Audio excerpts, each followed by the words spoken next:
더 이상 빼앗길 것도 없을 만큼 힘들었던 전라도 고부 사람들은 1894년 2월 관할을 점령합니다. 이것은 봉건적 사회 질서를 무너뜨리고 외세의 침략을 물리치기 위한 우리 역사상 최대 규모의 민중항쟁, 동학 농민혁명으로 이어지게 되는데요. 농민군이 관군을 상대로 대송을 거둔 이곳 황토현에는 그날을 기념하는 비가 우뚝 서 있습니다.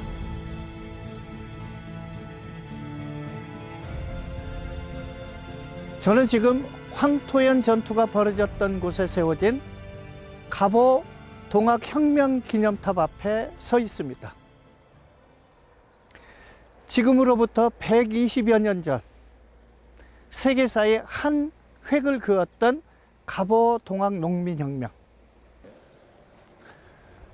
그 선봉에 섰던 녹두장군 전봉주는 아마 많은 분들이 알고 계실 것입니다. 그런데요, 관심을 조금만 더 기울이면 알 수 있는 이름이 있는데요. 오늘 소개해드릴 주역, 바로 손아중입니다.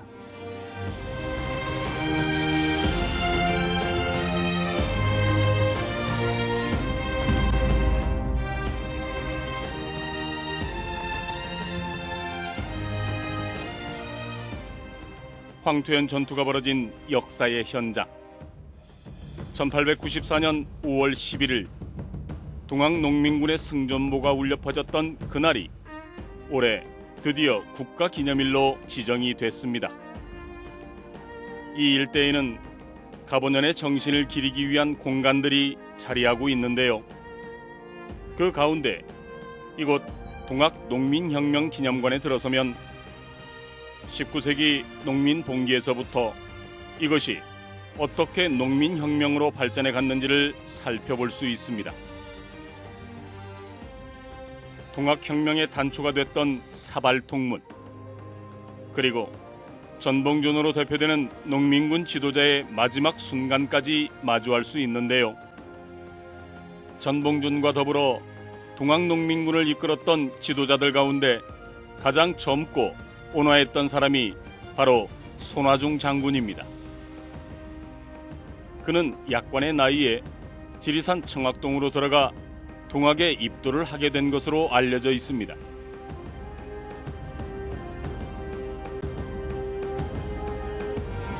그때 당시에 일반적으로 지식인들, 그러니까 유학을 공부하고 불우한 어떤 시기를 보내는 지식인들 입장에서 볼 때는 뭔가 돌파구를 찾고 싶겠죠. 그래서 정신적으로 안정도 찾고 싶고, 근데 대신에 물질적인 이익 추구로 나가지는 않았기 때문에 이제 정신적인 그 안식처를 찾아서 가는데, 그래서 이제 여기저기를 떠돌면서 청학동도 들리게 되고 여러 군데를 돌아다니다 보니까 동학이라는 걸 이제 당연히 접하게 되는 거고, 동학이 가지고 있는 사상이 지금 봐도 아주 매력적이잖아요. 그러니까 이제 거기 자연스럽게 빠져드는 거고. 동학은 수훈 최재우가 유교와 불교, 도교, 그리고 민간신앙을 더해 만든 종교입니다. 그 교리의 핵심 가운데 하나가 후천개벽이라 해서 자유롭고 평등한 새로운 세상이 현세에 열린다는 건데요. 이는 내세를 중시하는 다른 종교와 뚜렷한 차이점입니다. 동학의 경우에는 일단 우리 내부적인 자생적인 사상이 종교로 발전했다라는 점에서 큰 의미가 있다, 이렇게 볼 수 있겠고, 또 한 가지는 이 종교라고 하는 것이 되게 내세를 초점에 두고 또 내세를 위해서 하는 것인데, 동학이라고 하는 종교 측면에서 보자면 동학이 내세운 후천개벽이라는 것에 있어서의 바탕이 현실 세계를 개혁하고자 하고 현실에서 삶을 더 행복한 삶을 살자라고 하는 목적이 있었고, 그것이 이 1890년 또는 조선 후기의 농민들에게 급속하게 어떤 영향을 끼치고 또 거기에 동조하고 거기에 행동으로 옮기고, 이런 특징이 있는 그런 종교다.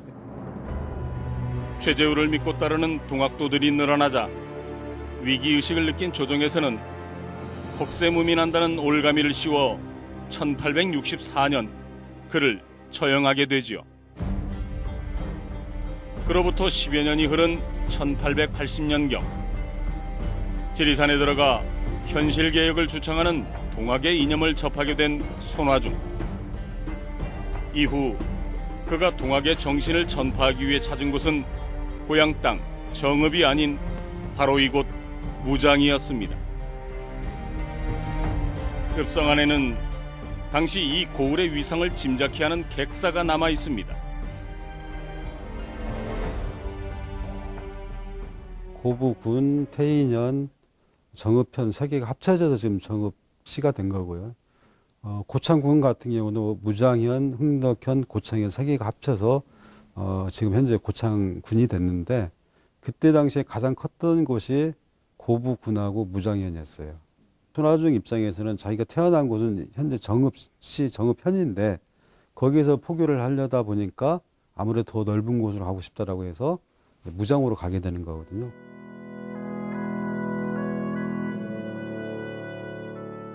이 평온한 시골 마을 한가운데 손화중의 이야기가 전해지고 있습니다. 지금은 밭으로 변해버린 이곳이 그가 포교를 하던 도소가 있던 자리라는 건데요. 손화중은 이곳에서 모든 인간이 곧 하늘이라는 동학의 정신을 사람들에게 심어주게 되는데요. 그의 말을 듣기 위해 도소를 찾는 사람이 마당을 꽉 채울 정도로 많았다고 합니다. 그렇게 손화중은 무장을 중심으로 대접주의 자리에 오르게 됩니다. 그런데요, 동학에서 대접주란 어떤 위치의 사람을 일컫는 말일까요? 접의 단위는 지금은 우리가 개인이 활동의 주체가 되고 개인이 선택을 하고 종교를 선택하지만 당시에 조선 후기의 사회에서는 가장이 동학을 믿으면 나머지 가족들도 다 같이 믿어야 되는 그런 상황인데 대개 한 25가구에서 한 40가구가 하나의 기초적인 접을 이룬다 이렇게 하는데 지금 가구당 인구가 한 3, 4 그 정도 되지만 그때는 6, 7명 정도 됐으니까 그렇게 계산하면 한 접이 많게는 수백 명까지 될 수 있고 그 책임자가 접주가 되고 그런데 이제 이 접 다음 단계가 포라고 하는데 우리가 기포라는 표현을 쓰잖아요. 그것은 그 포가 한꺼번에 일어났다 그런 의미인데 이 포는 수십 개의 접을 관장하는 조직이 포가 되는 거죠. 그래서 우리가 그 포의 그 책임자를 대접주라고 합니다.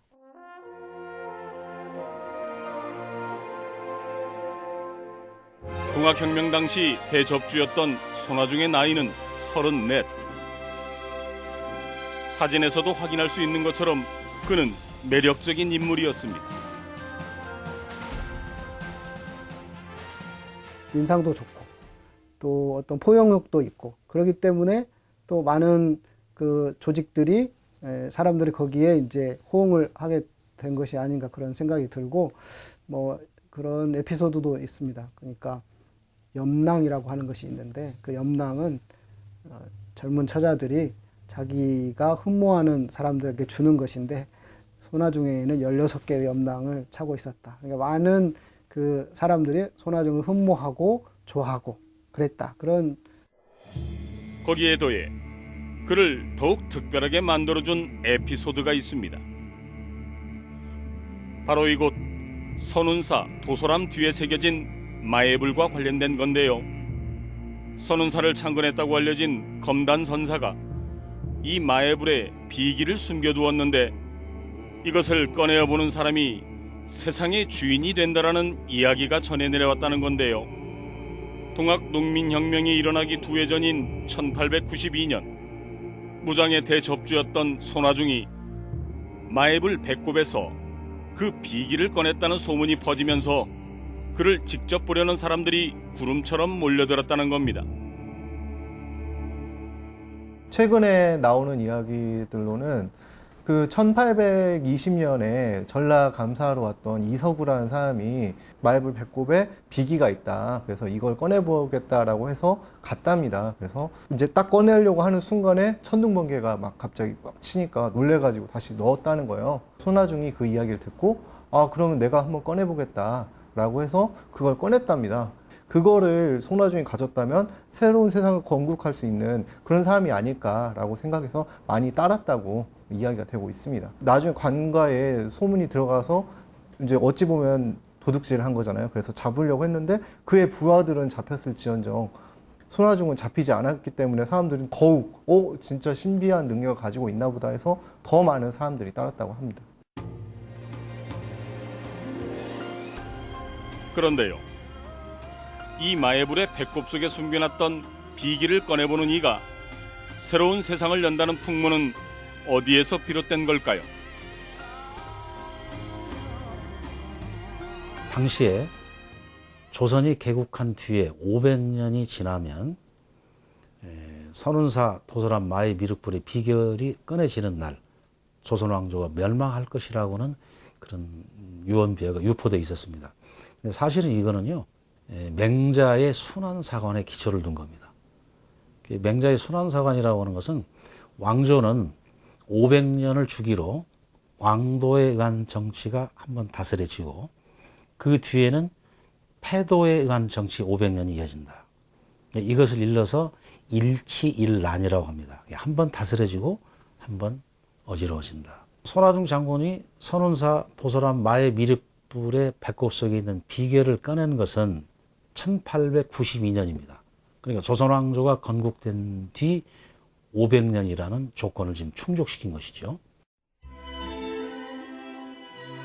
살기 좋은 세상이 열리길 바라는 사람들의 염원을 간직한 마애불은 여전히 그 자리를 지키고 있습니다. 당시 사람들의 간절한 마음이 결국 손아중이라는 시대의 지도자를 만들었을 텐데요. 동학이 전국 곳곳으로 퍼져나가면서 그 세력이 점차 커지게 되는데요. 손아중은 2대 교조였던 최시영과 함께 1864년 억울하게 형장의 이슬로 사라진 1대 교조 최재우의 사면복권 운동에 나서게 됩니다. 손아중이라고 하는 인물이 원래 또 유연한 또 온건한 성품이다 보니까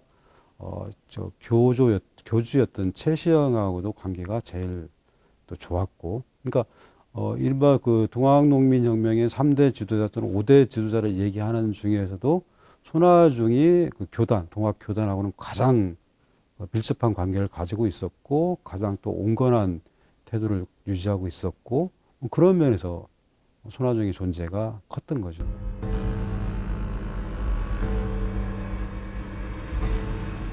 만석고로 대표되는 탐관오리의 복종과 만행에 맞서 들불처럼 일어난 고부의 농민들. 그 지도자는 동학에 입도한 지 불과 몇 년 안 된 고부의 접주 전봉준이었습니다. 1894년 농민 봉기를 앞두고 혁명을 꿈꿨던 전봉준과 시기상조라는 손아중의 생각은 평행선을 달리고 있었습니다. 거사를 앞두고 작성한 사발통문에서도 손아중의 이름은 찾아볼 수 없습니다. 고부 봉기 단계의 내용이 들어있는 사발통문의 경우에 서울로 직행한다라고 하는 내용이 있는 거 보면 이 단계에서부터 전봉준의 생각은 이 사건을 그 전국적인 사건으로 만들고자 하는 그런 분명한 의도가 있었고, 목표도 서울로 가서 권기를 쫓아내고 새로운 어떤 정부를 수립하고자 하는 목표가 분명히 있었다. 1894년 2월 15일 새벽, 성난 민심은 고부 관할을 습격해 동학농민혁명의 도화선을 만들게 됩니다. 이후 전봉준은 기세를 몰아 한양까지 나아가기 위한 방안을 강구하게 되는데요. 그러기 위해서는 전라도 일대에서 가장 큰 세력을 이끌고 있었던 손아중의 도움이 절실했던 겁니다. 결국 손아중도 가보년 4월 25일 무장에서 죽음을 각오하고 기포에 동참하게 됩니다. 전봉준이 고부봉기에서 확장하지 못하고 결국 손화중을 설득하게 되는데, 설득하는 가장 중요한 이유는 당시 전봉준은 자기가 직속으로 가지고 있는 조직은 전혀 없었다고 볼 수 있는 거죠. 그래서 손화중을 그 전에 여러 차례 설득을 했는데 손화중이 동의하지 않다가 이제 무장기포 때에 동의를 하고 행동을 옮겼고, 실제 그 1차 봉기의 그 농민군 주력 세력은 손화중 휘하의 농민군이었다, 이렇게 볼 수 있을 것 같습니다. 그래서 그 농민군들이 이제 무장에서부터 또 백산으로 이동하고, 처음에 시작할 때 그 무장에서 한 수천 명 정도가 됐다고 하기 때문에 그 세력들이 이제 점차 확대되고, 또 황토현 전투나 이렇게 승리를 하면서 그 세력들이 증가하기도 하고, 또 그 사이에 분화되기도 하고. 전봉준을 총대장으로, 손화중은 김계남과 함께 총관령으로 농민군을 이끌게 되는데요. 죽창과 구식무기를 들고 조총과 대포로 무장한 관군을 상대로 전투를 벌였던 황토현. 대승을 거둔 농민군은 이후 20일 만에 전주성을 점령한 뒤 전주 화약과 함께 집강소 설치를 위해 6월 11일 전주성에서 철수하게 됩니다. 이제 집강소 시기에 좀 역할 분담이 있었던 것 같습니다. 전체적인 그 전봉준과 나머지 중요 지도자들의 역할 분담이 있었는데, 이제 전봉준은 전주를 중심으로 이렇게 활동을 한 부분이고, 이 손화중과 최경선 이분들이 나중에는 나주 이쪽으로 활동을 하게 되는데, 이제 그 일본의 세력이 넘어오는 것에 대한 대비, 지금의 전라남도 지역, 나주, 광주, 화순 이렇게 담당을 했고, 1차 봉기 뒤 해산했던 동학농민군은 일본이 경복궁을 무단 점령하게 되자 2차 봉기를 실행하게 되는데요. 일본과 서양 세력을 몰아내고 의를 떨치자는 적의 양창의의 깃발 아래 이곳 삼내를 출발한 농민군의 숫자만도 10만에 이를 정도였습니다. 생업을 뒤로 한 채 위기에 처한 나라를 구하기 위해 모여든 사람들이었습니다.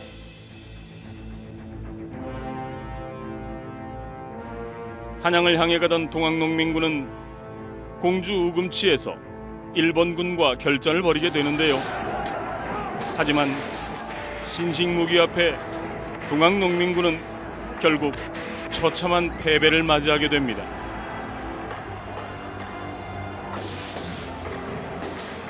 이제 우금치 전투에서 패배한 뒤에 동학농민군이 계속 밀리거든요. 밀리면서 특히 원평 그리고 태인 전투에서까지 패하니까 손화중 역시 광주에서 전투를 벌이다가 패전합니다. 그래서 와, 이거 어쩔 수 없다 생각하고 자신의 근거지인 고창 흥덕으로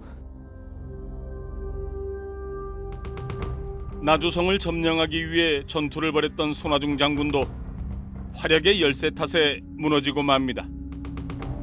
이후 농민군을 해산한 뒤 연고가 있던 이곳의 한 제실에서 숨어 지내며 재기를 도모했던 것으로 알려져 있습니다.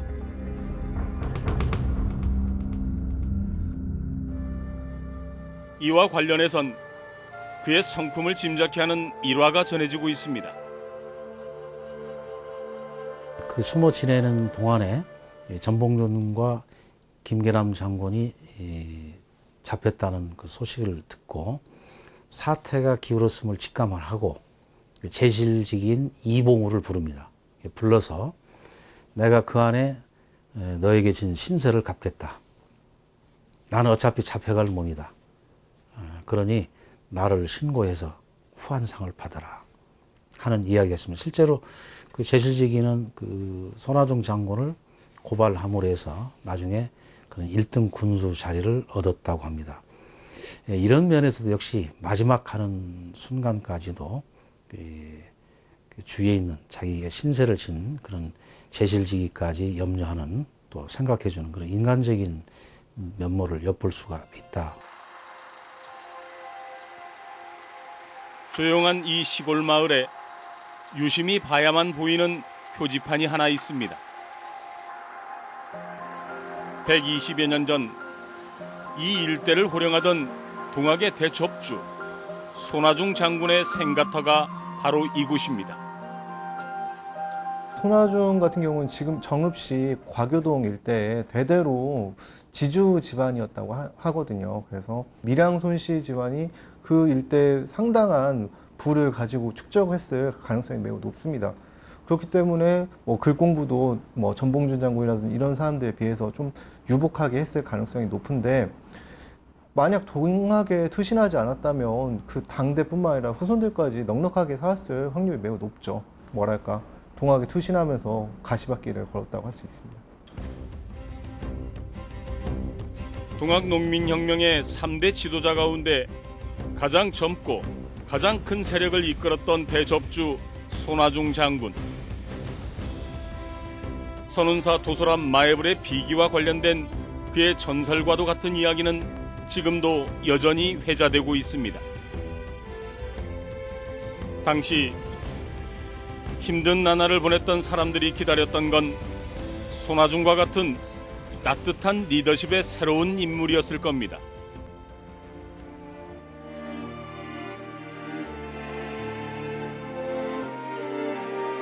자신이 꿈꾸던 세상을 보지 못한 채 35의 나이에 두 눈을 감아야 했던 손아중 장군.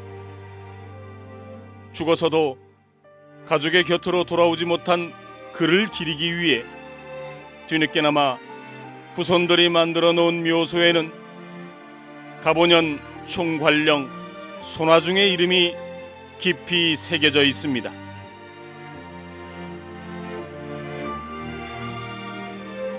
세상에 드러나지 않는 조용한 삶을 찾다가 동학이라는 큰 물줄기를 만났던 20살의 청년. 그리고 어지러운 세상을 바로잡고자 뜻을 세우고 1894년 조선을 뒤흔들게 되는데요. 동학 농민군 중 가장 큰 세력을 이끌었던 34살의 지도자가 바로 손아중 장군이었던 겁니다.